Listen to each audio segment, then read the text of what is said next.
भारत को कई सालों से सेंट्रल एशिया में घुसने के एक मौके की तलाश थी और आखिरकार सेंट्रल एशिया के एक देश ने भारत को एक बहुत बड़ा मौका दे दिया है। इनफैक्ट इस देश ने ओपनली भारत को साथ में खड़ा करके चीन को चैलेंज कर दिया है और साफ तौर पे कहा है कि ये देश भारतीय गुड्स और इंडस्ट्रीज का हब बनना चाहता है। दरअसल सेंट्रल एशिया में स्थित उज्बेकिस्तान भारतीय कंपनीज और मैन्युफैक्चरर्स को अरबों रुपए का इंसेंटिव देने का ऑफर दे चुका है और भारत के एक ऐसे इंटरनेशनल प्रोजेक्ट को उज्बेकिस्तान मान्यता दे चुका है जिसकी वजह से आज भारत पाकिस्तान के पड़ोस में जा बैठा है। बहुत बड़ी अपडेट सामने आ रही है, लेकिन आगे बढ़ने से पहले चैनल को सब्सक्राइब कर लीजिए क्योंकि आपका छोटा सा किया गया ये काम हमारी काफी बड़ी मदद करता है। तो भारतीय कंपनीज अब सेंट्रल एशिया के 5 देशों के मार्केट का एक्सेस कर सकती हैं, अगर उज्बेकिस्तान का ऑफर भारत मान लेता है। ये 5 देश हैं अफगानिस्तान, तजाकिस्तान, किर्गिस्तान, कजाकिस्तान और तुर्कमेनिस्तान। इनफैक्ट उज्बेकिस्तान अब ईरान के चाबहार पोर्ट का इस्तेमाल भारत से एक्सपोर्ट और इंपोर्ट करने के लिए करना चाहता है और ऐसा करके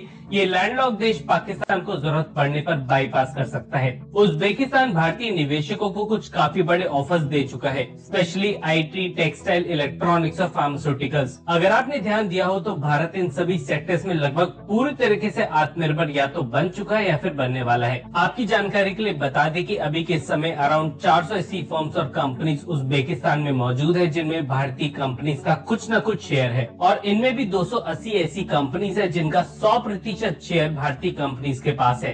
दुख की बात यह है कि इतना कुछ होने के बावजूद भारत और उज्बेकिस्तान के बीच केवल 760 मिलियन डॉलर्स का ही बायलैटरल ट्रेड मौजूद है। वैसे उज्बेकिस्तान को लेके कुछ ही महीनों पहले हमने एक वीडियो बनाई थी जिसमें हमने आपको बताया था कि भारत से एक्सपोर्ट और इंपोर्ट करने के लिए इस देश ने हाल ही में पाकिस्तान के साथ एक ट्रांजिट एग्रीमेंट साइन किया था, जिसमें पाकिस्तान ने उज्बेकिस्तान को अपने सी पोर्ट्स का इस्तेमाल भारत से एक्सपोर्ट और इंपोर्ट करने के लिए परमिशन दे दी थी। वैसे भारत और उज्बेकिस्तान एक और काफी क्रिटिकल सेक्टर को लेके 2019 में हाथ मिला चुके हैं और ये सेक्टर है न्यूक्लियर फ्यूल।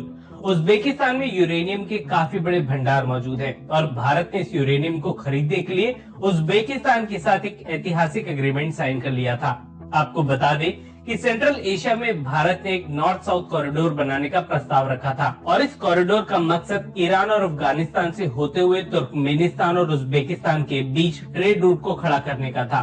दरअसल पाकिस्तान किसी भी सूरत में भारत को सेंट्रल एशिया का रास्ता नहीं देना चाहता और यही वजह है कि इस रीजन में भारत का इन्फ्लुएंस काफी ज्यादा कम है। लेकिन पाकिस्तान में खराब होते हालात अब पाकिस्तानी सरकार को भारत के साथ फिर से टेबल पे आने पे मजबूर कर रहे हैं और पाकिस्तान अब फिर दोबारा भारत के साथ व्यापार शुरू करना चाहता है। उज्बेकिस्तान के साथ ये डील भले ही भारत को एक्सपोर्ट करने में ज्यादा मदद ना करे, पर भारत इसकी वजह से सेंट्रल एशिया में एक ऐसी स्ट्रेटेजिक जगह पे जाके बैठ सकेगा जहां से भारत सेंट्रल एशियन रीजन के ज्यादातर देशों तक अपनी पहुंच बढ़ा पाएगा। कंटेंट पसंद आया है तो कमेंट सेक्शन में MII यानी मेक इन इंडिया लिखने के बाद वीडियो को लाइक के बिना मत जाइएगा। धन्यवाद।